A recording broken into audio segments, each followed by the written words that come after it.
Hello, and welcome to the Global Journalism Seminar Series at the Reuters Institute for the Study of Journalism. This is our first seminar of the new term. We're still doing these online, but we also have our ex-journalist fellows with us in the room, as ever, from all parts of the world. We returned to Oxford after an extraordinary summer, and we remember the scenes from mid-August when US and British troops left Afghanistan, leaving the country in the hands of the Taliban. The consequences of this will be felt for years to come. Today, we want to start with a small tentative look at what it means for Afghan journalists in particular. Since the Taliban took control, Tolo Media reports that 153 media outlets have closed in the country. Hundreds of journalists have fled. But it's important to remember about at least 1,300 journalists remain in the country, of which 220 are women, most of them in Kabul. Some, like Muhammad Ali Mahdi, have already been targeted for persecution. I know this is a vast, complex story, and any one-hour seminar can only begin to touch the surface of what this means, but we want to try. And to help, I'm really pleased to have with us today Sami Mahdi. Sami has years of experience of journalism in Afghanistan. He founded the PAYK Investigative Journalism Center, and he has also held senior roles at One TV, Tolo Media, and Radio Zadi. This year, Sami became a fellow at Harvard University Shorenstein Center on Media, Politics and Public Policy. And last month, he published his paper on the rise of the Afghan press and how it can be protected in the current transition of power. He joins us today from Turkey, where his family fled to talk to us about the future of journalists there. Sami, thank you so much for joining us. Thank you so much, Mira. It's a pleasure to be here and talking to you and your audience. Thank you. Will you tell us what's happened to you in the last few weeks? I have lost the country. I have lost my home, and I have lost everything that we had dreamed for 2 decades. We worked very hard for our country, and unfortunately, we have lost our country now. That's what has happened to me and millions of my people. I'm very, very, very sorry for your loss and for the disruption of home. I know from personal experience how heartbreaking this is. Do you still see yourself as a journalist, and what do you see as the future of journalism for the country? How could we, let's ask with a big question, how can it survive? What do you need? Well, as you mentioned in the introduction, about 153 media outlets are shut down now. After the arrival of Taliban in Kabul, hundreds of journalists have fled the country, and of course, more than 1,000 journalists are still inside the country. But most experienced journalists have fled the country, and those who are remaining are looking for, ways to get out of the country. It means that an environment of terror and fear is there in Kabul and in the provinces. We witnessed journalists being tortured, being beaten up, and taken into custody by the Taliban, and being imprisoned for several weeks with no persecutions, and I mean no legal persecutions. So that's happening right now there in Kabul, and also we see a wave of censorship being implemented on media outlets in Afghanistan. And we have a very few and handful media outlets who are still there to stand against the Taliban and tell the truth. Most media outlets are now avoiding reporting on critical issues which could make the Taliban upset. What do you think is kind of the level of functioning journalism in the country? Is there still journalism that you think is worthwhile and is still being able to report openly? Of course, yes, I think there are still journalists who are daring to stand for their principles and for their values. And we see it in Kabul, and we see it in some other provinces. Etla'at Rose could be an example. Etla'at Rose is one of two most read and most popular newspapers in Afghanistan, and they paid the price for standing their grounds and standing for their values of being impartial, independent, and objective reporters.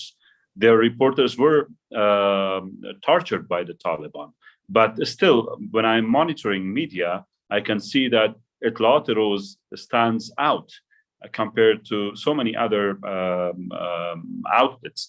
But of course, there are other news media who are trying to stand their ground. But it is like when you try to stand for your values and continue reporting impartially, independently, and being objective and report on the stories which matter to your audience the most.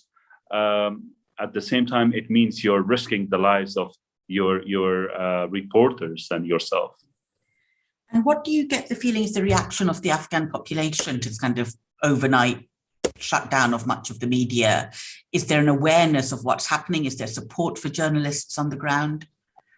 I think there is support for journalists, and there is awareness of what is happening in Afghanistan and how media has been shut down by the Taliban. And I think the new generation of Afghanistan is supporting media. The new generation, Afghanistan is a very, very young country, over 75%, under 35 or 30 years old, which makes us one of most and the youngest countries in the world. So this new generation has grown up watching media, following media.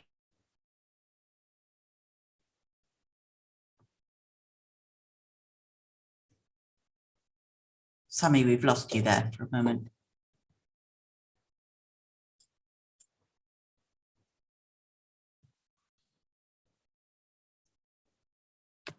Do you hear me now? Yes, we can hear you again now. Okay. Sorry for that. Okay. I was saying that this new generation has grown up watching media and experiencing this freedom of expression and the media revolution in Afghanistan, which is very unique in our history and also in our region. None of our neighboring countries had this level of freedom of expression. So there is a emotional attachment between the new generation of Afghanistan and media. I see that kind of support for media. That's a really interesting point about Afghanistan being one of the youngest countries in the world. And can we stay on that a little bit and talk about social media and the role it's played in the past and the role you think it can continue to play in the future in this space? Is it a space through which people can access information? Is it a space where journalists feel they're able to operate? Absolutely. I think we have about 15 million internet users in Afghanistan, millions of accounts on Facebook, on Twitter, on Instagram, YouTube. All these social media outlets are very popular in Afghanistan among the youngsters. And to be fair, I think many people now receive their daily news from social media, from YouTube, from mostly Facebook and Twitter. People receive their daily news, and we see a revolution of citizens journalism. People start reporting on incidents, especially they break the news on daily basis, and media outlets, they just follow the citizens most of the time. So yes, social media plays a very important role now in Afghanistan, but also, as you know, similar to other parts of the world, misinformation, disinformation, and distorted news also, circulates on social media, which makes the work very, very hard for professional journalists to, separate between the reality and distorted information. And you talked about the climate of censorship in the country. Do you see that same level of censorship again on social media and in the digital space? Not yet. Okay. Not yet. I can see self-censorship among people on social media because those people who are still in Afghanistan, still in Kabul or other provinces, and they are afraid of being, noticed by the authorities, Taliban authorities. So maybe people try to avoid, being touching sensitive matters. But that's kind of self-censorship. I don't see, government or Taliban regime censorship on social media so far. Thank you. I'm going to jump to some of the questions, and if people do have questions, please type them in the Q&A box, but I'll go to our journalist fellows first. A question from Alex Murray, who works for the BBC, asking about RTA and the credibility of RTA in Afghanistan. And do you believe it was too close to the government before to be to hold it properly accountable? Unfortunately, RTA has never been a credible source of information. Credible research shows that RTA had only 2 to 3% viewership in Afghanistan, even in the past 20 years. So even in the past 20 years, the government always refused to make RTA a real national broadcast channel and independent of the government and government propaganda. So it was never been a great source of information, especially for news. And I think it continues to be now in the hands of the Taliban. Okay. I mean, it's an interesting point that, especially combined with the one made earlier about social media, that to gain trust and to be viable, you need independence. And it's just not possible to create a kind of viable, respected media outlet without that political independence, whoever Absolutely. Political independence and impartiality of media, as you know, is the foundation of trust between any outlet and the audiences. So because RT has never been politically independent, it has been always the mouthpiece of the government during the communist regime, then during the Mujahideen and the Taliban during the 90s, and in the past 20 years. Thank you. I'm going to question from Emily Chan, who is our journalist from Hong Kong, and journalists in Hong Kong are operating under a kind of very, very changed political environment to the one they were used to as well. Sami, are you still there?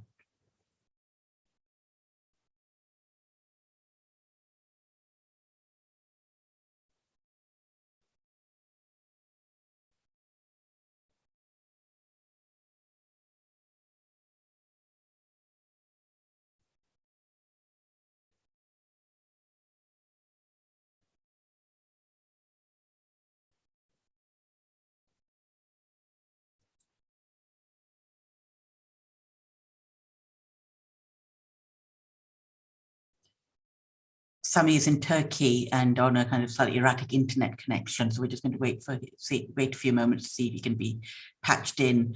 As I said, I've noticed a few people raising their hands. Which would you please type questions into the Q&A box, and then I will put them to him when he returns. Thank you.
Can you hear me, Mira? Yes, we can, Sami. Hello. Hi, I'm so sorry for this. Don't worry at all. We completely understand. And it's the nature of getting people from all around the world to dial in. Okay. Thank you. Welcome back and thanks. Yeah. I was going to ask some questions about the safety of journalism. So you talked about citizen journalists and social media, and we have Emily Chan from Hong Kong. And again, journalists from Hong Kong are operating in a political environment that has changed dramatically in the last few years and worsened considerably. How would you, and you have an idea of setting up social media outside your country and, getting reporters to work on the ground. How would you protect their safety in these circumstances? Because you have a similar situation in Hong Kong where many journalists want to leave, but then they just don't know how to protect their colleagues who they work with back on the ground at home. Well, I think that's a very important question, first of all, especially now that a lot of journalists have fled the country, and there is still a very good, relationship between those colleagues who have gotten out of the country and those who are still inside.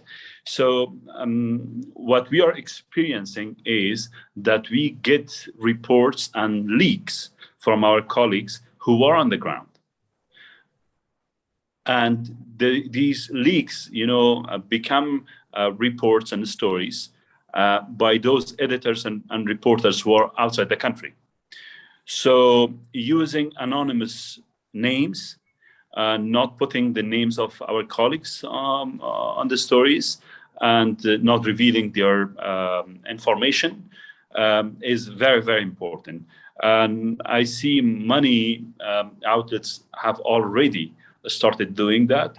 Pike Investigative Journalism Center that you mentioned at the beginning is using this, approach, and it has been very, very productive. This way we can continue reporting about and using reliable sources. And at the same time, we protect our colleagues there in Afghanistan.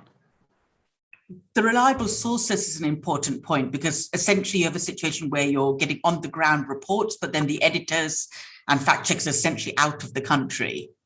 Absolutely, absolutely. We use, leaks from reporters who are reliable, who are experienced, but because of the security situation and the concerns about their safety, they cannot put these kind of stories out. So they send these stories and leaks to editors who are abroad. And they, it's a lot of back and forth between editors and reporters on the ground. But it's very important to have a grasp of what's happening on the ground. Without the help of reporters who are on the ground, I think the reliability of news outlets, that will not be, that will be under question. Yep. And we've seen some examples. There's a question from Mehraj Lone, who's a journalist from India who reports a lot on Kashmir, another contested space. And there's been quite a few instances where news that was carried by big international media outlets in those chaotic days of the summer turned out to be false. So stories about the Taliban, for example, burning alive a woman who was cooking, and there's one about the status of women, and some of it is true and some of it has been kind of exaggerated.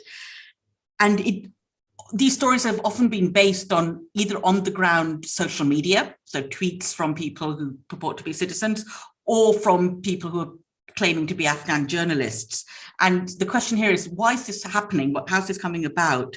And what can the Afghan journalistic community, the one that is trying to report accurately, do about these scenarios?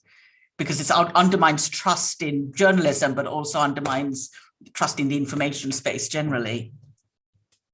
That's right. Unfortunately, fact checking at this moment under this circumstances is very, very hard when you are not on the ground, and when journalists are afraid of going out and reporting openly and getting in touch with sources and introducing themselves as with their real names. all of these are challenges for us, for fact-checking and making sure that what we are reporting is the reality and not fiction or not a distorted story.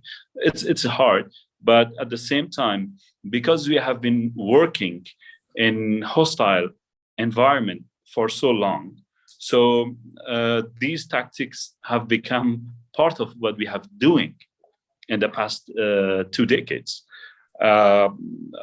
Making sure the safety of our colleagues, at the same time making sure that we report the reality and we keep the information of our sources anonymous, and at the same time gaining even more credibility and trust of our audiences. It's very hard, but it has become part of our job in the past 2 decades because of the hostility of the environment.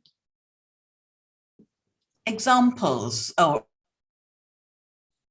from all over the world, but especially from Gideon Sarpong in Ghana, how do you kind of verify stories when they're often based quite understandably on a single source in a remote location? You know, what kind of structures, processes have you put in place in the past years? Well, single source stories are very dangerous and tricky always.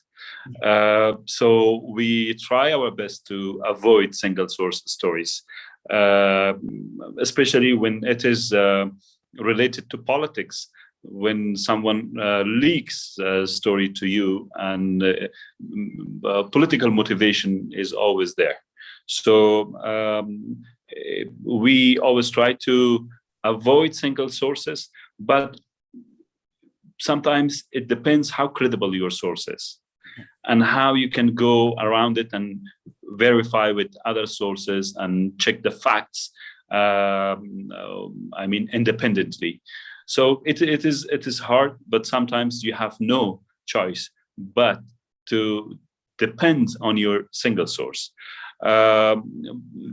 But we have always tried to, from my personal experience, try to limit the single sources and always question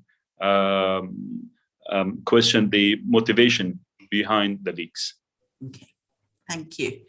And if we turn now to the issue of women journalists, again, from outside the country, this has been covered, the status of women in Afghanistan more widely. But can you explain a little bit more about the impact of the new regime on women journalists? And most don't seem to be working publicly. Are there any newsrooms or organizations that are actively trying to encourage female journalists back into the newsroom? And in this, what kind of support or pressure from the international community would help? Well, first of all, one of the first steps Taliban took was to, forbidden all female journalists from RTA, the state-run TV. That was the first thing they did. So that sent a message of fear among other female colleagues all around Afghanistan. It means that wherever Taliban have full control, they are against female journalists and women's appearance on TV. That's the first thing. Second thing, we have some of our best journalists are female journalists. I can give you some names, like Anisa Shahid is an icon. Hasiba Takbal is another icon. Feroza, my colleague from Radio Azadi, is a very trustworthy journalist. Or Nazifa Mahboubi and some others. I can give you dozens of names. These are some of most trusted faces of journalism in Afghanistan, not only because they are female journalists, but because they are journalists. Most of these names have fled the country. They cannot continue their work. For example, on Tola News, I can say maybe 30% of the anchors on daily basis, presenters of news, were female. Now I think only one has left. The remaining has fled the country. No one is there. So I think it has the Taliban taking control of Kabul and collapse of former government has left a devastating impact on female journalism in Afghanistan. What can be done about this? Can anything be done about this? Of course, I think the international community, as you asked, has still a leverage over the Taliban. Taliban are seeking for international recognition, and Taliban are seeking for international aid. These two things shouldn't be given to the Taliban as gifts. Any international recognition of the Taliban should be dependent on their recognition of freedom of expression, women's rights, human rights, and democratic system in Afghanistan. Otherwise, it will be just a gift. Taliban announced their interim government.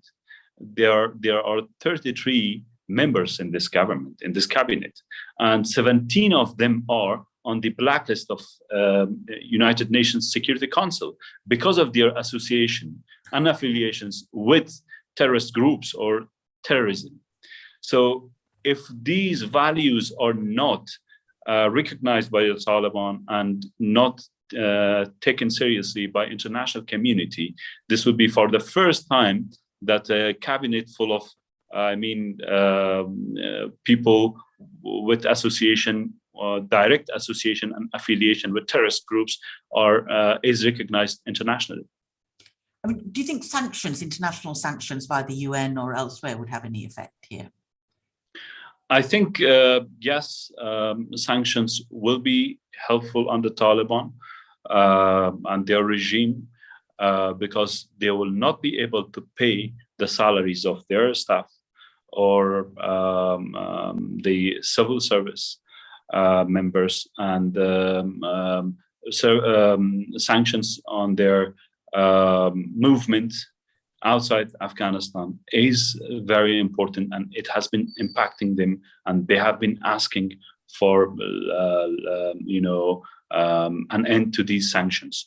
So that gives a leverage to international community and those who still support democracy and other human basic rights in Afghanistan. And let's talk about journalism and journalists in particular, because what we have in our audience is groups of journalists and senior editors. What would you like from this community to protect journalism in Afghanistan? Is it solidarity? Is it reporting? Is it hiring Afghan journalists in exile? What do you need? All of these. Mm-hmm. We need all of these. First of all, we need international journalists to continue their support for Afghan journalists.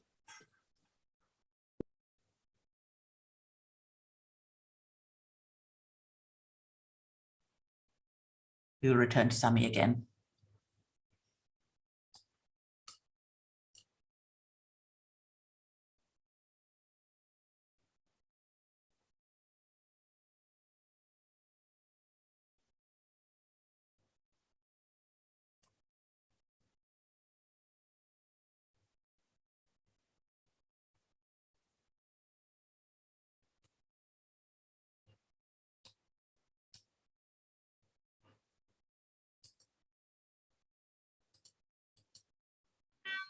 I'm sorry again, something happened to my...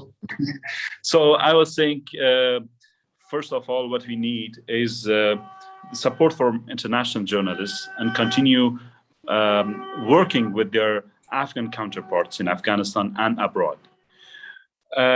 Second, I know that some of these Afghan journalists who are abroad now trying to continue working from abroad. So they may start new outlets here, mostly non-profits or for-profits. Some of them are looking for opportunities to work with international media outlets, and also what we need is the continued pressure on international community to not let this single achievement of Afghanistan and international community in the past 20 years to die.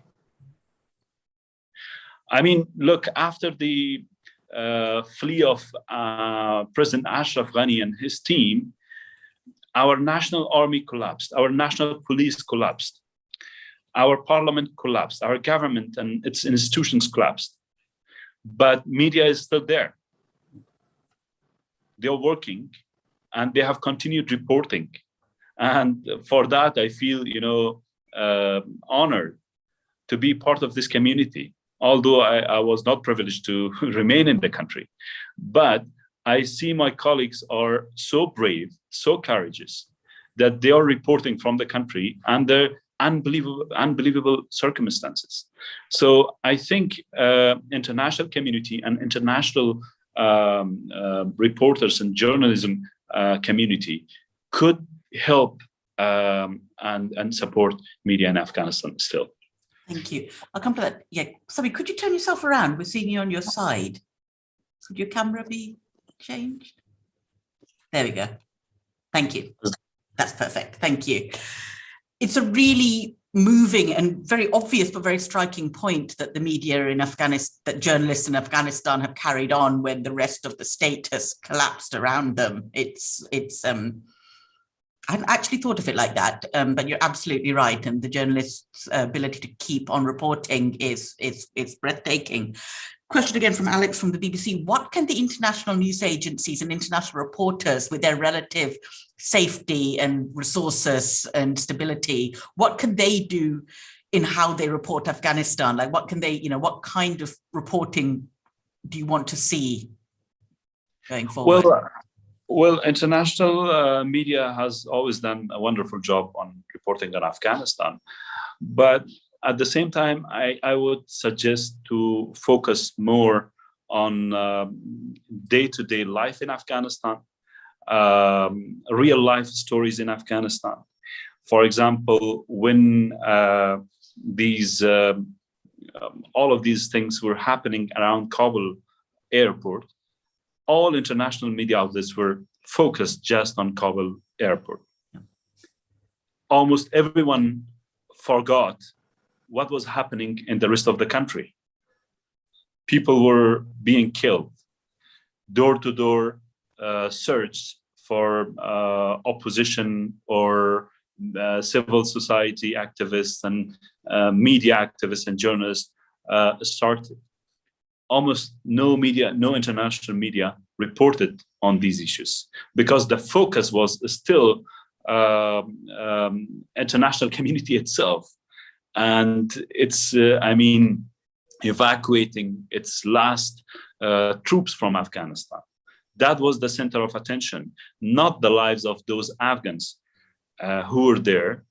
And another example is when that explosion happened and, dozens of ordinary citizens were killed there.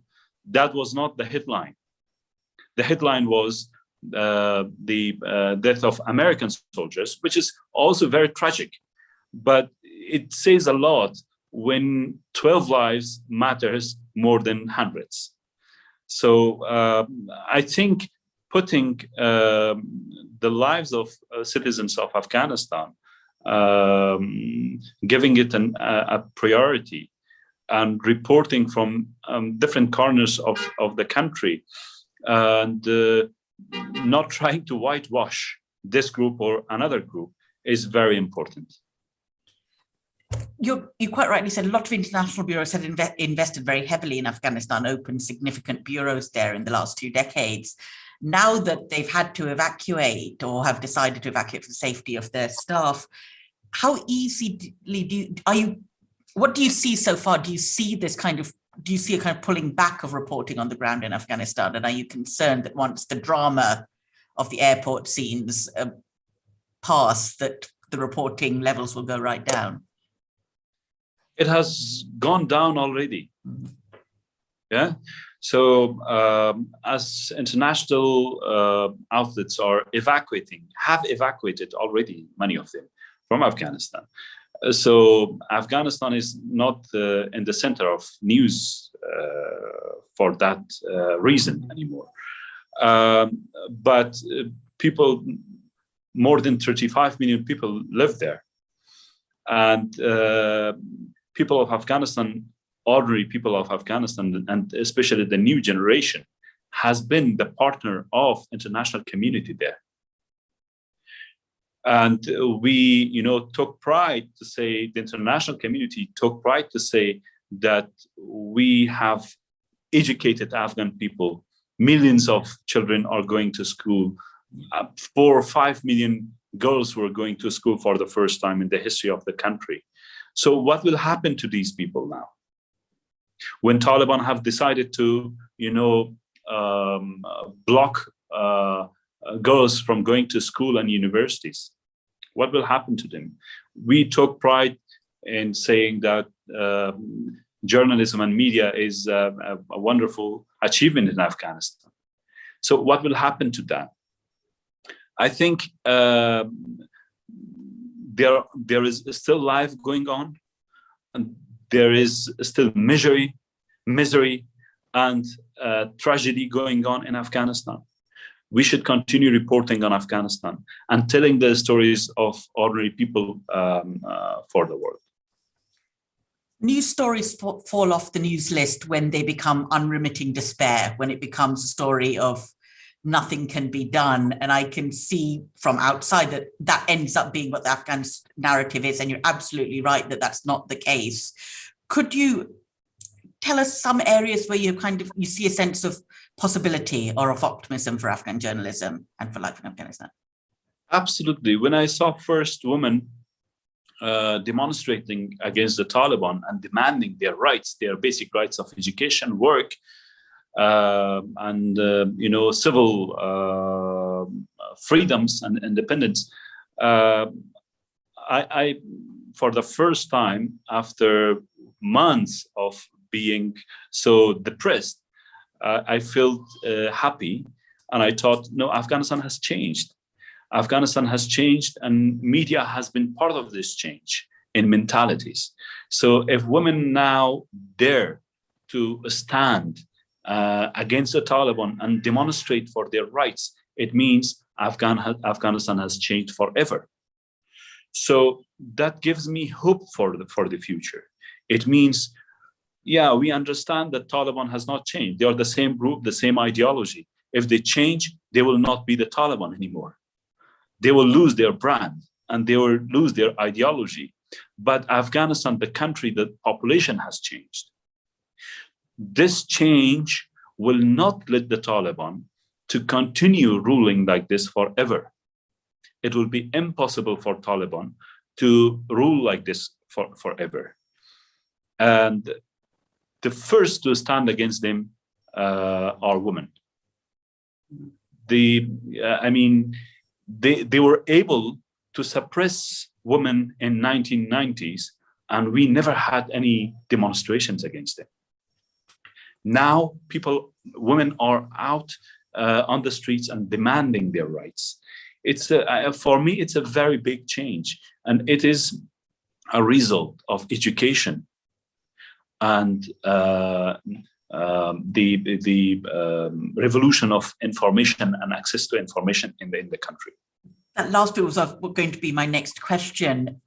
Where are people organizing? I don't want you to tell me the exact WhatsApp groups or whatever, but which platforms are you aware that people are using to organize these demonstrations, and where is civil society operating in Afghanistan?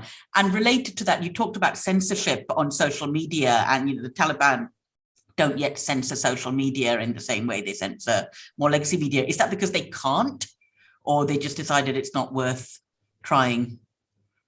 About the first question, all these social media, they are the platforms that people are using for organizing demonstrations. And I was somebody added me on a WhatsApp group, and I realized that all women who are organizing demonstrations, one of them, I don't know from where, she got my number. She knew that I'm a journalist, and she added me to that group. And I was receiving lots of video footage, and sound records and messages from them, live on the ground. So they know how to do it. They are informed. They are very skilled and equipped. And I think Taliban understand this because they have been using social media and WhatsApp for their operations. Yeah, Facebook, WhatsApp, Twitter, and YouTube. They have been doing this. Maybe they didn't have the time to start censoring social media, or maybe because they have been using it as well for their own interest and benefit.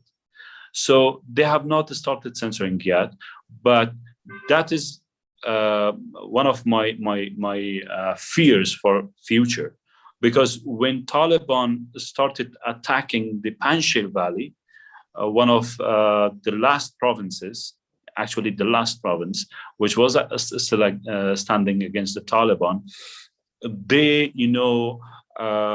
turned off electricity and they turned off all telecommunication. So for weeks, nobody knew what was happening inside the valley. So they have used that tactic. If they start using that for the whole country, that will be very, very dangerous, because there will be no eyes to monitor what Taliban doing, to document what Taliban are doing, especially atrocities against human rights and violation of human rights. And when we cannot document, we cannot monitor, nobody will be able to keep the Taliban accountable either. Yeah. The weaponization of the internet and internet blackouts is a very blunt but effective tool to keep the population in the dark is growing frighteningly common. You're absolutely right. I think it's going back to the idea of Afghanistan as a very young country, because again, this is crucially, I think, one area of optimism. What do these young people need from us, from journalists abroad and from the international community? We've talked more widely about sanctions, conditions linked to aid and international recognition. But what do the younger people need very specifically, do you think? From international media, I think they need that their stories should be told to grab the attention of international community. And media is, I think, the single tool and medium which could do that for our youngsters. Second, international community should continue providing our youngsters with scholarships, with fellowships, and opportunities to go abroad and study. That's very, very important. And that has been part of this revolution of the new generation in Afghanistan. And by continuing telling their stories, that will, provide a kind of pressure on the Taliban to not suppress the new generation of Afghanistan, because the conflict of values between the new generation of the Afghanistan and the Taliban is very, very high. Because the population, 40 years ago, even 20 years ago, the proportion of population who resided in our cities was very small compared to those, people who resided in rural areas. Now that has changed.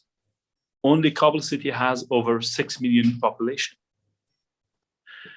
The same is true about Kandahar, Herat, Mazar-e Sharif, Nangarhar, and other smaller cities around the country.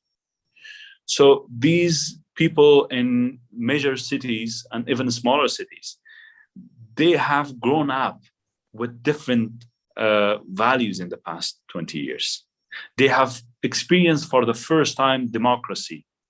They have experienced going and voting, no matter how fraudulent the elections was. But still, it was the first experience. They have experienced access to information and freedom of expression. Taliban do not believe in any of these. I don't see that all rural people support the Taliban. But of course, support for the Taliban in rural areas compared to the urban areas is, of course, higher. So I think this is very, very important this story should be told to the international community, and this kind of support should continue. Thank you. Thank you very much. And Sami, what about you? What will you do next, and how are you and your family going to be? Well, I'm busy writing a book now on how our national security and defense forces collapsed, and trying to find an answer for the question why they didn't fight.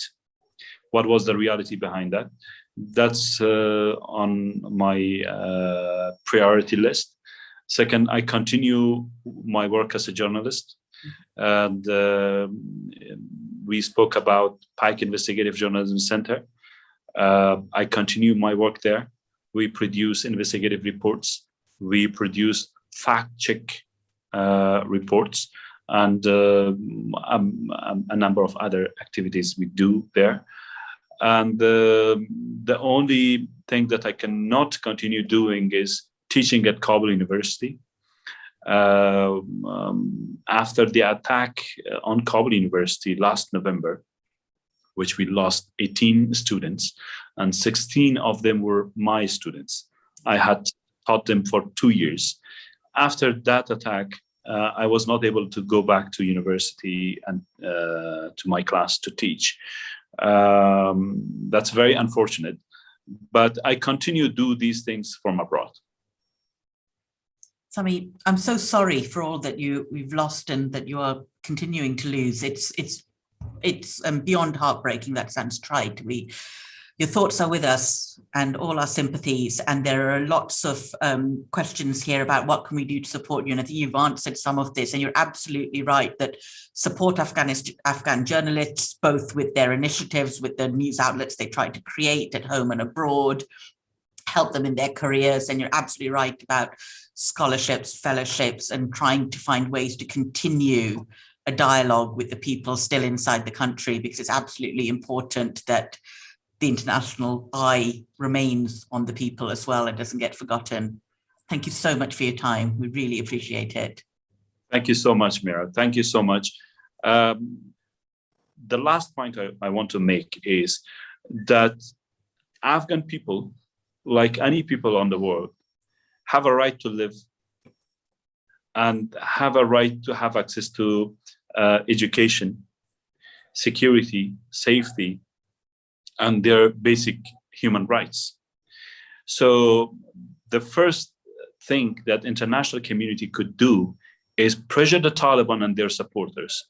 Why in the 21st century Afghans should live like this? Why in the 21st century Afghan girls are not allowed to go to schools? Why Afghan women are not allowed to go to work? Why we shouldn't have our freedom of expression in Afghanistan? I mean, these are the basic things that the whole humanity should address it for us. We have been a partner for international community, and we now demand to not forget about our people there. Absolutely, and we will amplify that message wherever we can. Sami, thank you so much. And thank you all for joining and for all your questions and your very moving comments. It's very clear that all our thoughts are with you. Thank you.